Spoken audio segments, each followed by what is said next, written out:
سب سے ہلکی چیز ہوا ہے.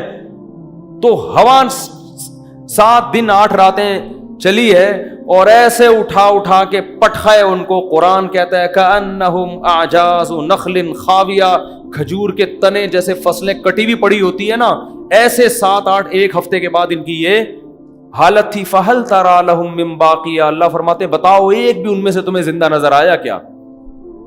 ایسا اللہ نے پٹکا ہے. تو جب اللہ, یہ جو ایتھیسٹ کہتے ہیں نا اللہ نظر نہیں آتا, بھائی اگر نظر آ گیا نا تو میں اور آپ شاید بچ جائیں, آپ نہیں بچو گے. اللہ بچائے ہمیں اپنی رحمت سے, پھر نہیں بچو گے.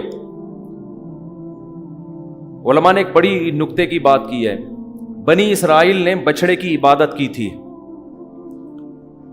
حضرت موسیٰ علیہ السلام واپس گئے, بنی اسرائیل نے توبہ استغفار کیا کہ ہم نے غلطی ہو گئی, تو اللہ نے ان کی توبہ کو ایسے ہی قبول نہیں کیا. کہا ٹھیک ہے اصولی طور پر تو سزا ہونی چاہیے, لیکن جہنم میں جانا, لیکن جنہوں نے عبادت کی وہ قتل کیے جائیں گے ان کے ذریعے, جنہوں نے عبادت نہیں کی, جو نہیں کی وہ کرنے والوں کو قتل کریں گے تو تمہارا گناہ معاف. جبکہ اس امت کے لیے کیا اصول ہے؟ گناہ ہو گیا, چاہے بت پرستی کی, چاہے کچھ بھی ہوا, چپکے سے اللہ سے گڑ گڑا کے توبہ کرو, اللہ کیا کر دے گا؟ معاف. اللہ اس توبہ کے سچے ہونے کے ثبوت بولو نا نہیں مانگتا. بنی اسرائیل سے مانگا جا رہا ہے ثبوت کہ تم سچے دل سے کر رہے ہو, اگر کر رہے ہو تو اپنے آپ کو قتل کرواؤ پھر مانیں گے. جبکہ اس امت مسلمہ میں کیا ہے؟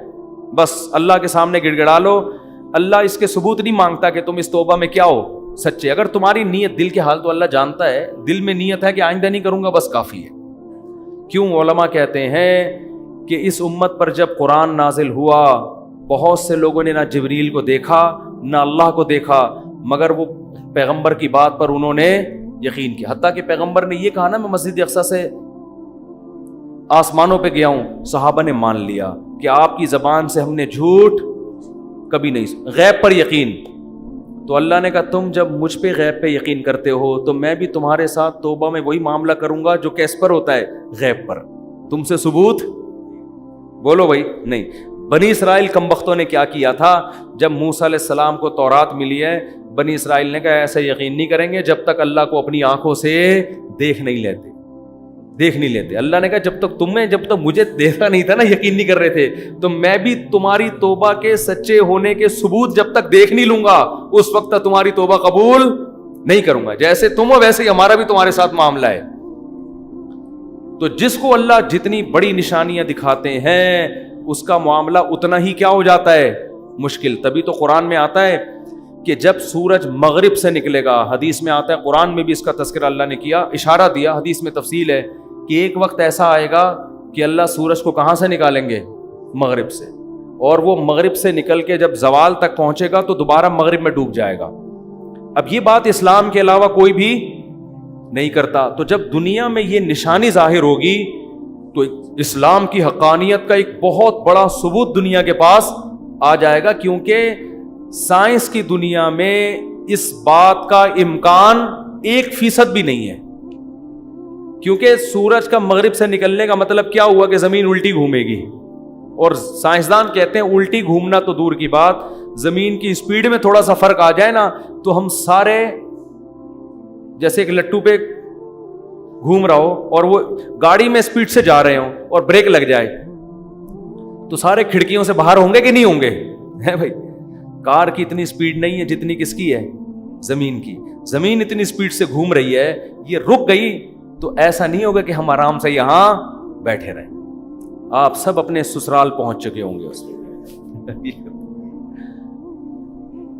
یعنی ایسی جگہ جا چکے ہوں گے جہاں آپ کبھی بھی جانا نہیں جانتے, سالوں سے گلے مل رہے ہوں گے, آپ سسر کے پاس آ کے بیٹھے ہوئے ہوں گے آپ. یعنی ایسی ایسی جگہ آپ کو زمین پہنچا دے گی جہاں آپ کبھی بھی جانا نہیں چاہتے, اور الٹا گھومنا شروع ہو جائے پھر تو بالکل ناممکن. لیکن اللہ کو ہر چیز کی قدرت ہے. حدیث میں آتا ہے سورج کہاں سے نکلے گا, لیکن یہ اتنی بڑی اسلام کی حقانیت کی نشانی دنیا اپنی آنکھوں سے دیکھے گی کہ اس کے بعد اسلام ماننے کے علاوہ کوئی آپشن, کوئی چارہ نہیں ہوگا. لیکن قرآن کیا کہہ رہا ہے؟ توبہ کا دروازہ بند کروں گا میں اس وقت لم تکن آمنت من قبل او کسبت فی ایمانہا خیرا یوم یاتی بعض آیات ربک، کیا ہے آیت یار، یوم یاتی بعض آیات ربک لا ينفع نفسا ایمانها لم تکن آمنت من قبل او کسبت فی ایمانہا خیرا۔ اللہ کہتے ہیں اس وقت کوئی کافر مسلمان ہوگا تو اس کا اسلام قبول نہیں، اور کوئی گناہگار مسلمان توبہ کرے گا تو اس کی توبہ قبول نہیں ہوگی۔ سمجھ میں آ رہی ہے بات کہ نہیں آ رہی؟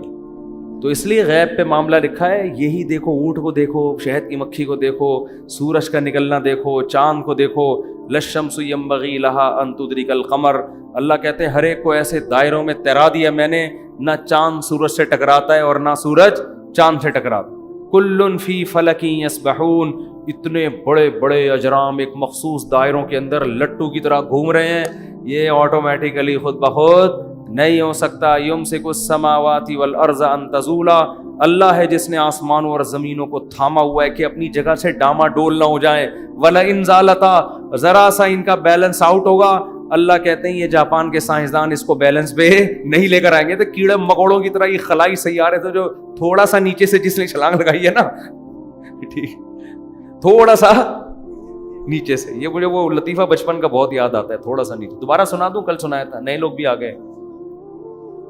تو 3 آدمی، ایک امریکی وسیع، اس کے بعد بیان ختم ہو رہا ہے نا، نئے نئے لوگ بھی آتے ہیں یار، ایک بھی نیا ہو نا، ایک بندہ بھی نیا ہو تو یہ لطیفہ اس قابل ہے کہ اس کی رعایت میں اس کو سنایا جائے، ٹھیک ہے۔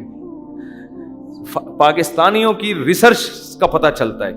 تو 3 آدمی بیٹھے ہوئے تھے، ایک امریکی، ایک جاپانی اور ایک پاکستانی۔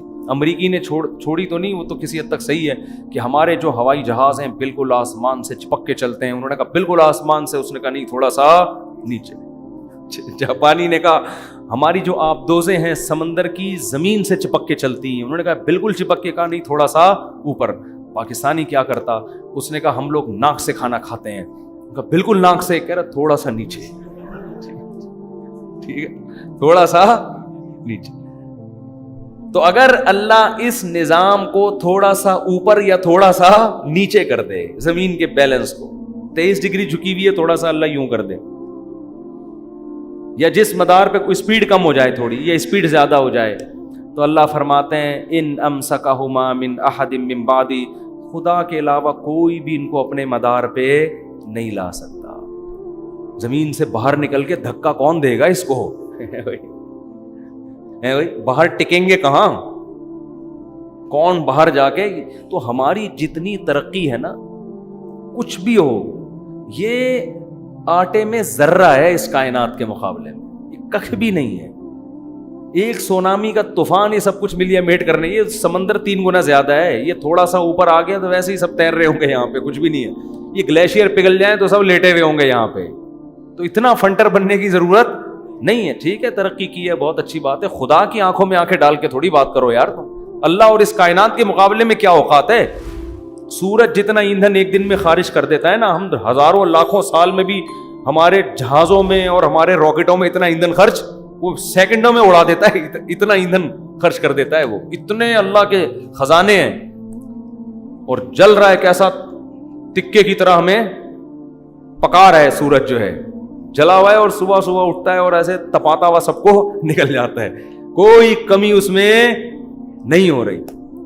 اور اللہ میاں نے بھی زمین کو نا، جیسے تکا نہیں ہم ادھر سے اب تھوڑا سا یوں تکے کو ایسے پکاتے ہیں نا، تو اللہ بھی زمین کو ایسے ہی، ابھی یہاں رات ہو رہی ہے، امریکہ میں کیا ہو رہا ہے؟ دن، تو یہ بالکل ایسے تکے کی بوٹی کی طرح زمین کو اللہ یوں کرتے، کیا کرتے ہیں؟ گھماتے، چلو بھائی اب ادھر والے تھوڑا سا انجوائے کریں سورج کو، وہاں والے سو جائیں، اب تھوڑا سا ادھر والے انجوائے کریں۔ اب ناروے والے پریشان تھے، وہ تو کنارے پر ہیں، تو اللہ نے ان کو کسی اور طرح سے گھما دیا کہ تم نے 6 مہینے دن کے مزے لیے ہیں، اب 6 مہینے اندھیروں کے مزے لو، اور ادھر والے روشنی میں آ جائیں گے 6 مہینے کے لیے جب ادھر اندھیرا ہوگا، اور جب ادھر روشنی ہوگی 6 مہینے کے لیے ادھر کیا ہو جائے گا۔ ہر لحاظ سے زمین کو نا بڑے طریقے سے سورج کے گرد بالکل جیسے تکا پکانے والا، سوراب گوٹ کی بوٹیاں پکانے والا نہیں، ادھر سے، اور مرغیاں جیسے انڈے کو سے رہی ہوتی ہیں ادھر سے، اب تھوڑا سا ادھر سے اور چوزا نکل آتا ہے، تو یہ بھائی خود بخود کوئی بھی سسٹم نہیں ہے۔ ذالک تقدیر العزیز العلیم، قرآن کہتا ہے زبردست غالب بادشاہ ہے جس کو ہر چیز پر قدرت ہے، العلیم جس کے پاس علم بھی ہے کہ کس وقت کس کو کہاں سے تپانا ہے، ٹھیک ہے نا، کدھر سے گرم کرنا ہے، کدھر لائٹ پڑنی چاہیے، کدھر اندھیرا ہونا چاہیے، کدھر گرمی ہونی چاہیے، کدھر سردی ہونی چاہیے، پورا سسٹم ہے یہ. تو اس کے بعد بھی کوئی خدا کا انکار کرے گا اور خدا کی مان کے نہیں چلے گا تو اللہ کو یہ حق بنتا ہے کہ اس پہ غصہ کرے اور اپنے غضب کے اظہار میں اس کو جہنم کی آگ میں ڈال دے. اللہ ہم سب کو اس آگ سے محفوظ رکھے.